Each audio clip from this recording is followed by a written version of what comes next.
This is your reminder that revolution, collective societal change takes time.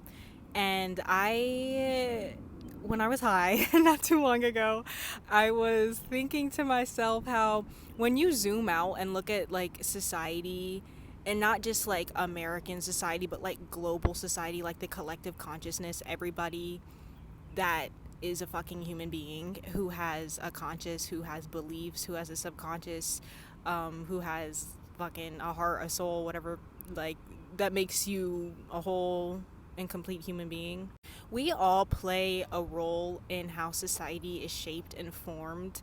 And while, yes, I think that, like, obviously the governments that I guess are in charge of running countries do play a huge role and responsibility in how, like, the outcome of things happen, but also they're not solely responsible for the power of how our society is shaped.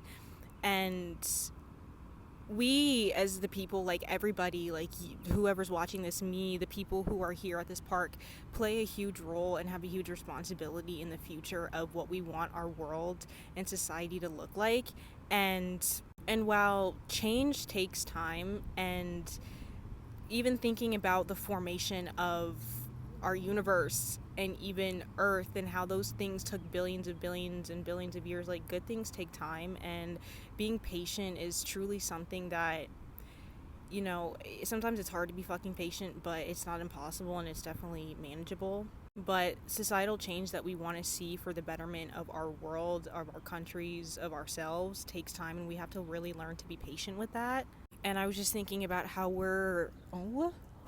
it's fucking bugs.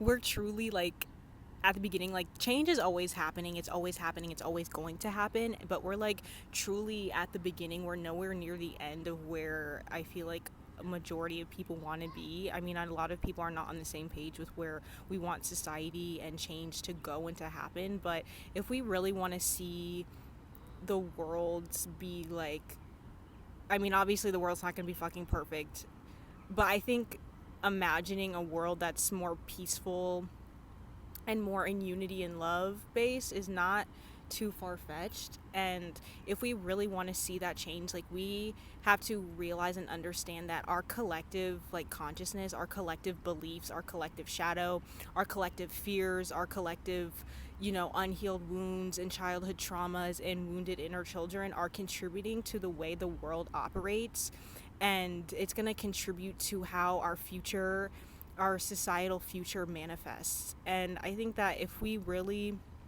want to see some type of change that's like for the betterment of everybody, that's like liberation and freedom for all people, we have to truly learn to liberate and free ourselves, of course not just on the physical level, but also doing that like inner child healing work, and like not running from the hard emotions that we run from, and kind of connecting with your soul and asking yourself and your soul what you truly want, like what lights your damn fire, like what gets you turned on, babe. You know what I mean? Like we all have to be asking ourselves these hard questions and doing that hard work if we really want to see the shifts that we want to see in society. Like, yes, doing the actions outside of us and protesting and using our voices to be heard is so valuable and so important, but that's like when people feel the doubt, like they feel like there's nothing that they can do. There is things that you can do, but it's just not like a part of like the revolutionary concept or conversation of doing like inner shadow work. It's just like, oh well, protesting or boycotting, and those things are very important, and I highly encourage people to do those things, but like it's like the illusion of choice, like within politics, like there's just Democrat and Republican, like no, there's more options and choices than that, but a lot of these other options and choices are not conventional, are hard, and it's easy to just vote and then wipe your hands with all of it and just be like, oh, I'm done. Like if we want to see real change, we need to stop relying in a two-party system that is corrupt and start looking within and doing that hard work and facing ourselves and finding the answers within, and seeing that we have a bigger contribution to what we've been told outside of voting. Like, to me, voting is one of the biggest scams. Voting is one of the biggest fucking scams sold to us, but like, I don't like that I don't like voting at all, but that's like, it's just, it is what it is. But we have to realize that like this like illusion of choice is like the only time that you can have your voice heard or make change is by voting, which is absolute bullshit.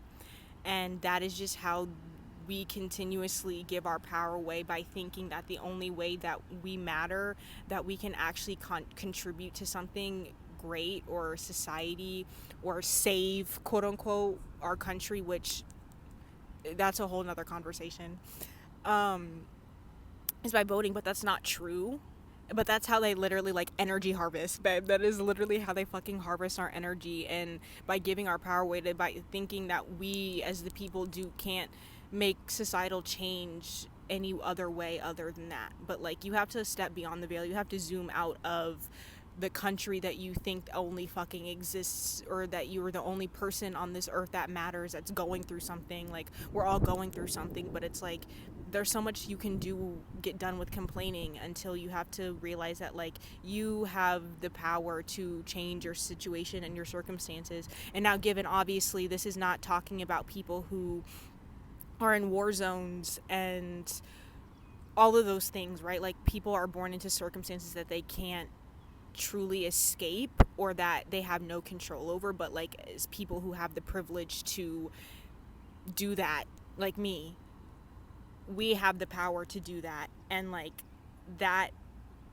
doing that shadow work, doing those things heals the collective, because we are a part of a bigger organism. We do live on a fucking floating rock in space, and like there are powers that be that are outside of us, that respond to our energy, that respond to our nervous system, that respond to our beliefs and our actions. And if the collective's actions and nervous system and beliefs are in the lower vibrational spectrum, that's going to continue to manifest into society until we do that work, until we regulate, until we heal these beliefs, until we step more into our power, into our soul's purpose. And obviously that's easier said than done, but it is very possible, and it takes time. That's why I say like change takes time. And we're truly at the beginning of something grand, and it can be grand, it can be something so beautiful. But at the end of the day, us as human beings have the choice and the control for what we want our society to look like. And I feel like we give like the billionaires and the government a little bit too much fucking credit and too much damn power. Like, we truly have something special here. We truly have the power to do something incredible. But I feel like we're kind of wasting our own potential by expecting something and somebody outside of us who has constantly disappointed us over and over again to be the ones to make the society that we want happen. Because we need to stop expecting them to be the people who save us, and we gotta fucking save ourselves. Like, it just is what it is.